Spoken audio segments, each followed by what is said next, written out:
Patch 16.3b has 3 S tier comps, some sleeper picks, and 1 comp you need to stop playing. Let's get into it. So in the S tier, we have Ixtal Bard, Void Kaisa, and Ixtal Fast 9.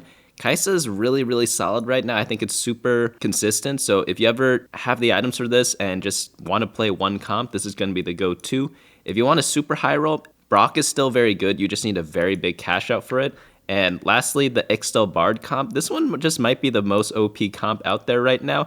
I'm going to do a full guide on this in the next couple of days. So that should be very exciting. So after that, we have some still solid options. Yunara Flex and Freljord Seraphine are both very good 4-cost comps. Demacia is still solid if you're going verticals. Shadow Owl Kalista. If you like Shadow Owls, which I think is a very good beginner comp, this is going to be the go-to for you. Slayer Bel'Veth, Ekko Reroll, Warwick Flex, and Sona Reroll. These are all very good options if you get the right openers for them, and you can play them in a lot of your games. Like you may have noticed already, we have 3 comps in S tier and 8 comps in the A tier, so you're mostly going to be seeing a lot of these comps out there. And then the comp I want you all to avoid right now is going to be the Targon Aurelion Soul. It's not that it's unplayable, it's just a lot worse than it was before. Because before it was in the S tier last week before the B patch. But let's just get right into how to play each and every one of these comps. Let's start off with Ixtal Bard. For Ixtal Bard, you want to do a 2-cost reroll and also play Ixtals, but also do this weird cash out pattern, which we'll talk about in a little bit. Pretty much at the start, you want a 2-1 econ augment that ideally provides rerolls. If you get that, just hard force this comp.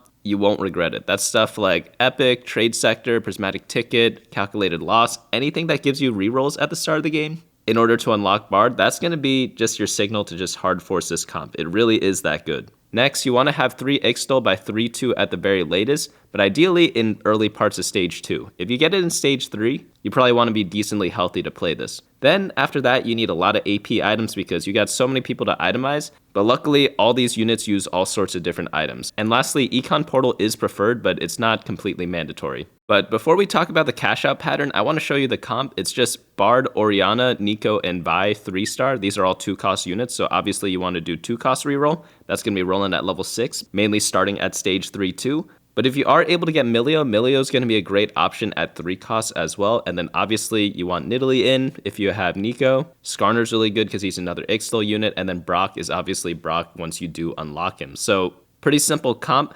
Items for Bard, it's really just the most important ones. It's just Jeweled Gauntlet, Nashor's Tooth, and Stridebreaker. And then after that, you just want utility items on your Orianna. After that, leftover items on Nidalee and tank items on Nico. And if you do get a Brock in the late game, get items for him through stuff like carousels or after the dragons. But for the unlock pattern that I was talking about, like one really fun tip that I think more people should be doing is using the 200 Sun Shard cash out for this Ixtal comp. By the way, I have a bunch of other tips here, bunnymuffins.lol/meta for that. But this cash out table is really good for how easy it is to achieve. So if you're behind, take this as it's a really good early acceptable cash out. I know some people, they just keep repeatedly taking a 200 cash out until the end of the game, which is another really funny thing to do. But overall, this comp is really powerful. I think it's the best comp in the game right now, and an extremely detailed full guide will be coming out in the next couple of days.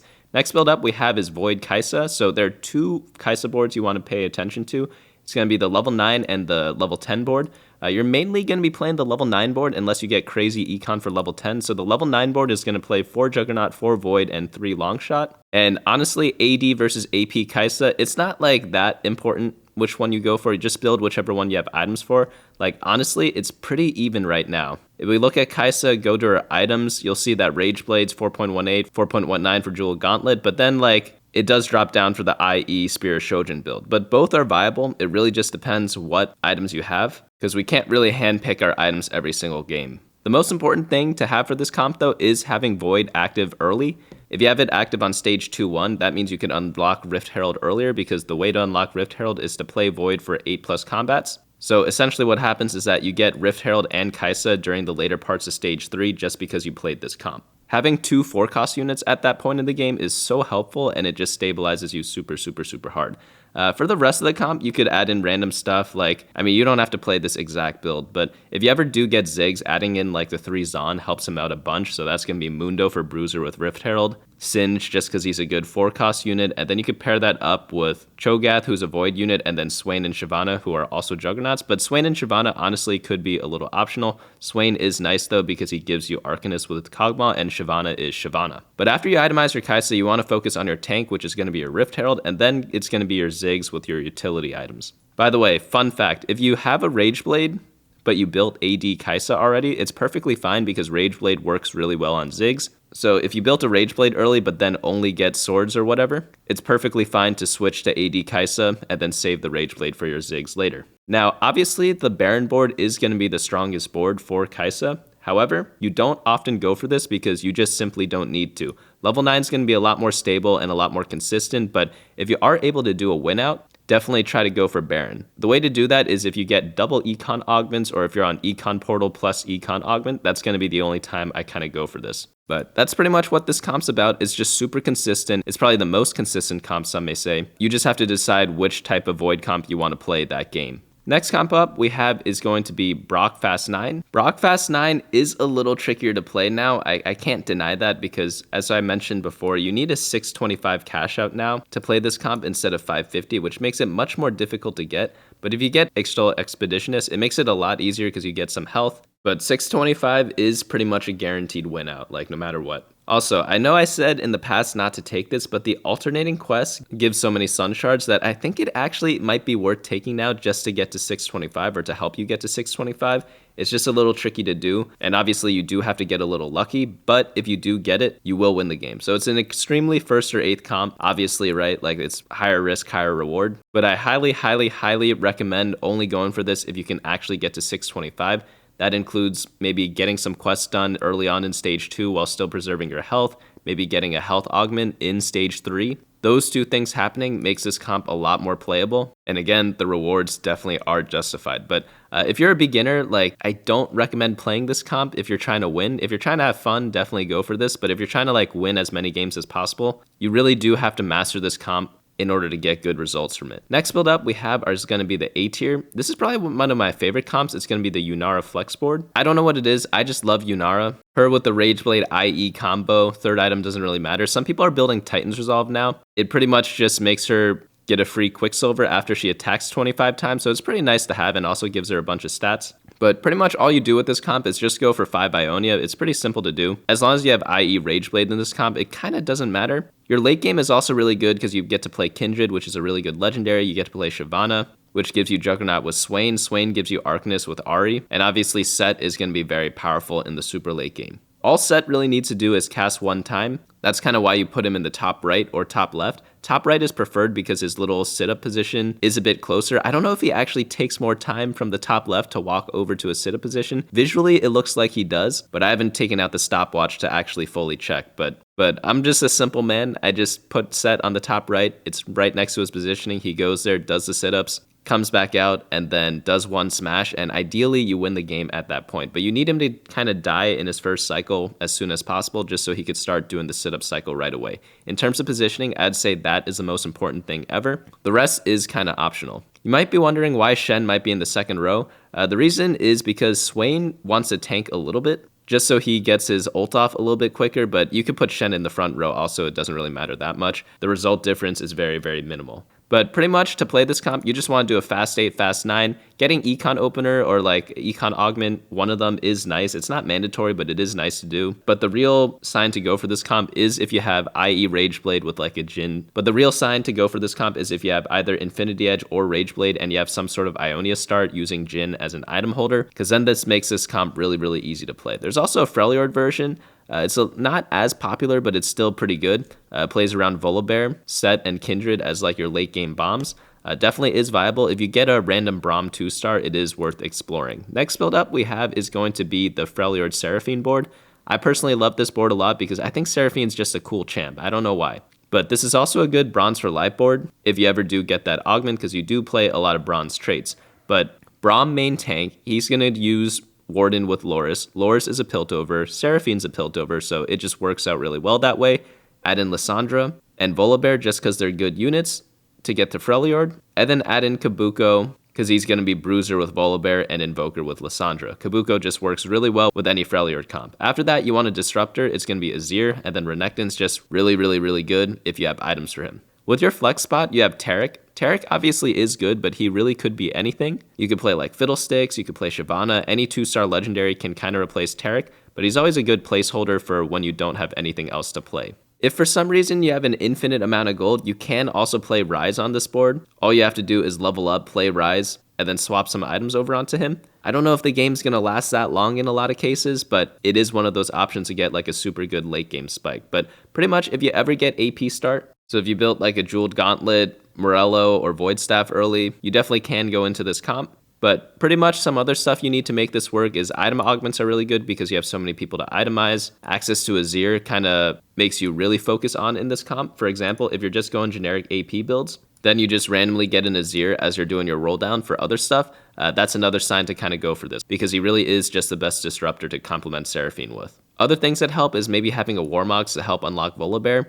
If not, it does get very tricky to do so. So if you ever have belt items, just build the Warmogs and yeah, it becomes really easy to get him after that. But one other note is that you don't need Renekton if you can't unlock him. Like obviously Nasus is good, Xerath is also good. It's just one example, you just want another Shurima unit. Next build up we have is going to be the Shadow Owl Kalista build. I personally love this a lot. Shadow Owls I think is just really fun to play because you just know what you're doing from the get-go. You get your Viego, you put an item on him, you unlock Yorick, you play Yorick, you get 2 Shadow Owl pretty much right away at the start of the game. Then you just wait for stacks, you play Gwen, you play Kalista, you play Thresh, and the game kind of just plays itself.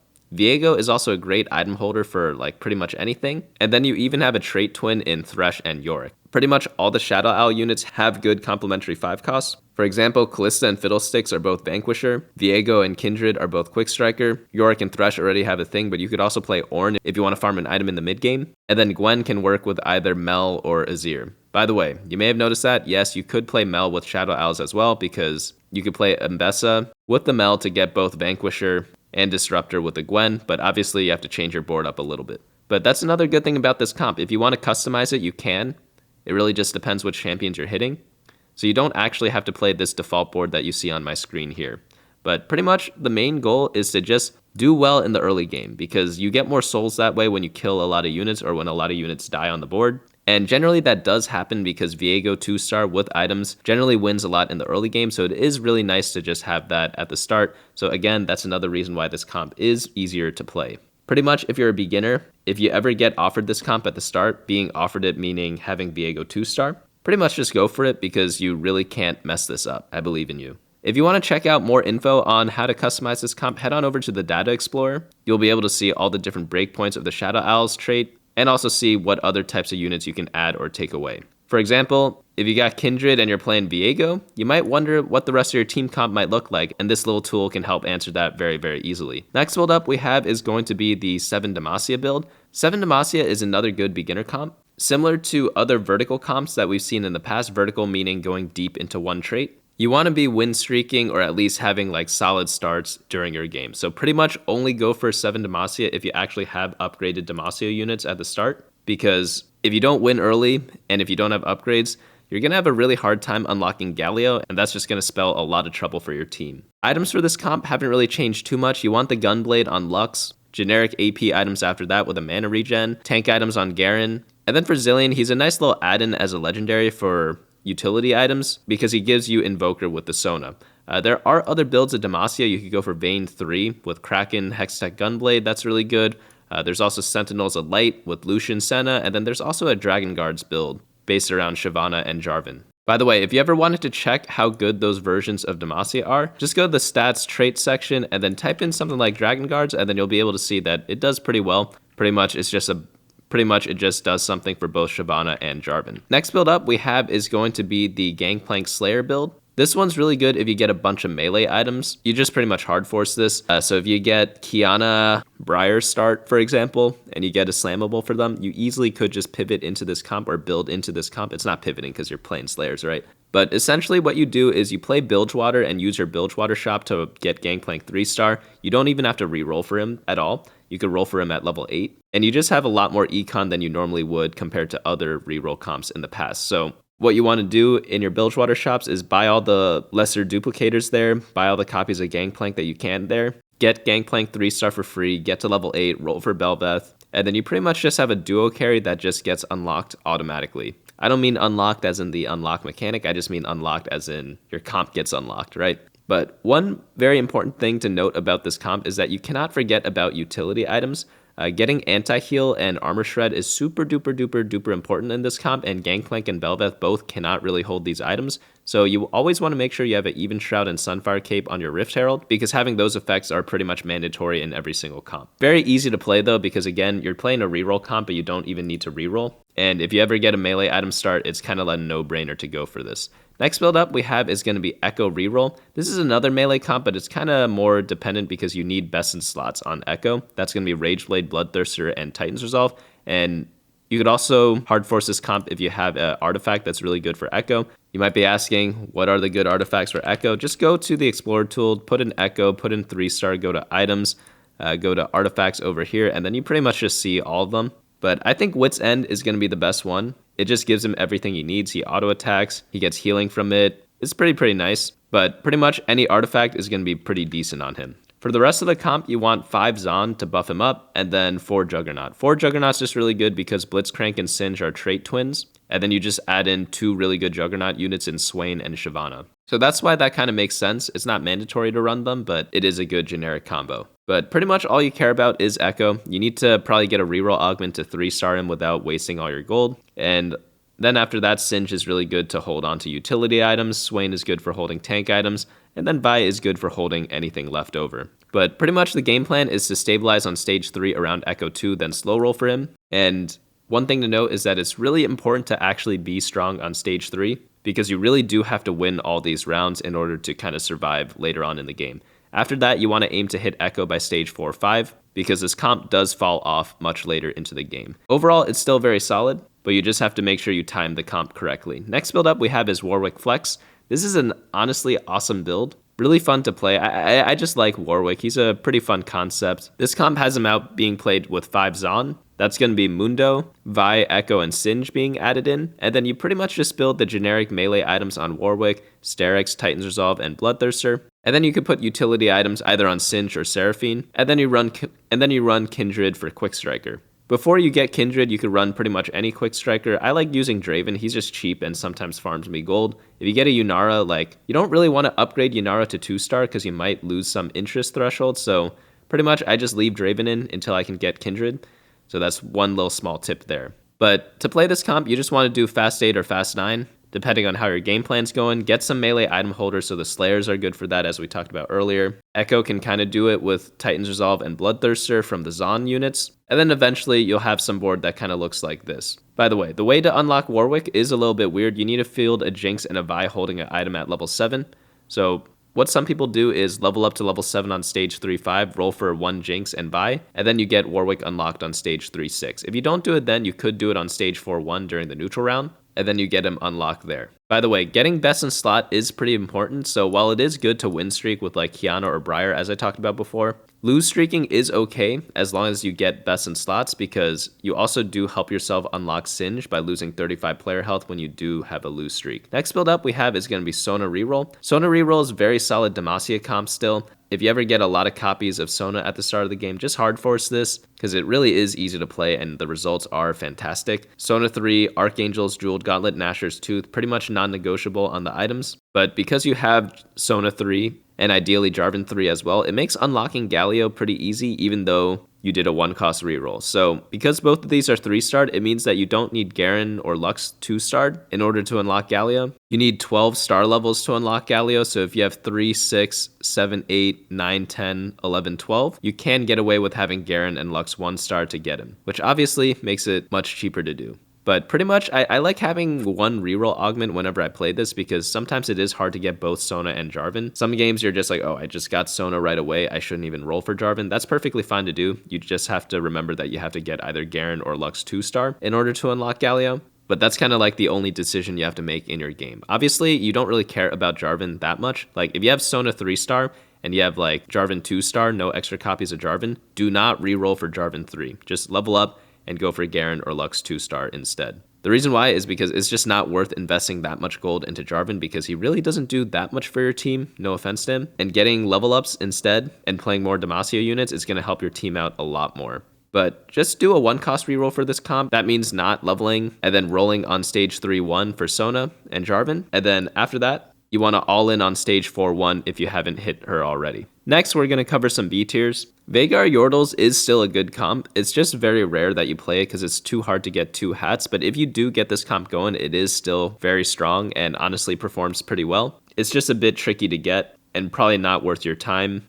to try to master because you just won't be playing it that often. But if you do happen to get 2 hats, just like go to the website bunnymuffins.lol, copy the team comp here, which is pretty much just all the Yordles, and then just make sure you build the right items. That's really all there is to it. Fizz did get nerfed a while back, but overall the comp still is good because Veigar and Ziggs are still solid.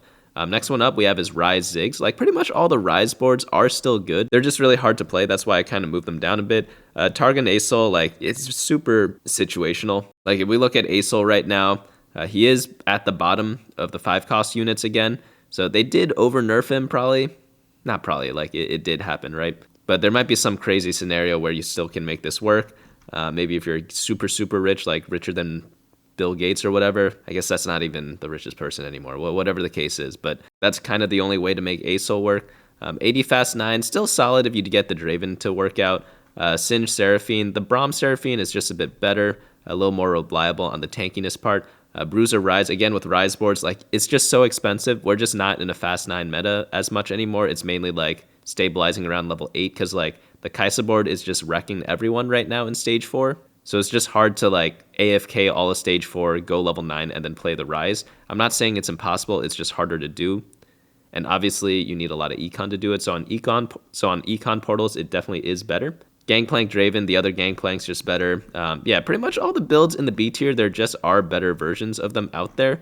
It's not that they're bad, you still definitely can play them and make them work, but you're not going out of your way to play them. But just to summarize at the top, like pretty much what I think you should be doing is just play the Bard build, Kaisa, or Yunara build, maybe even the Seraphine build. I think those comps, if you just play those, you really can't go wrong. Like, I'm just going to be dead honest with you. They're not that hard to play. Like, I'll be honest, like most of the comps that I went over today, like there are some hard ones. Like the Ixtal Fast 9 is going to be hard, but like you really don't have to expose yourself to that difficulty to climb in this patch. You can just play the bread and butters and do really, really, really well. So based on your starting item, check if the 4-cost unit or whatever item you have fits on a 4-cost unit. Like if you built Rageblade or IE, you could go Yunara or Kaisa. Honestly, like it works for both of them because there are 2 Kaisa builds, right? And then you could just play your game around that. If you have a reroll start from an augment, hard force this Bard build, pretty much no matter what, you can't go wrong. And then if you get some of the more weird options or niche options, they definitely are still viable. It's just a little less consistent than some of the other recommendations I'm making.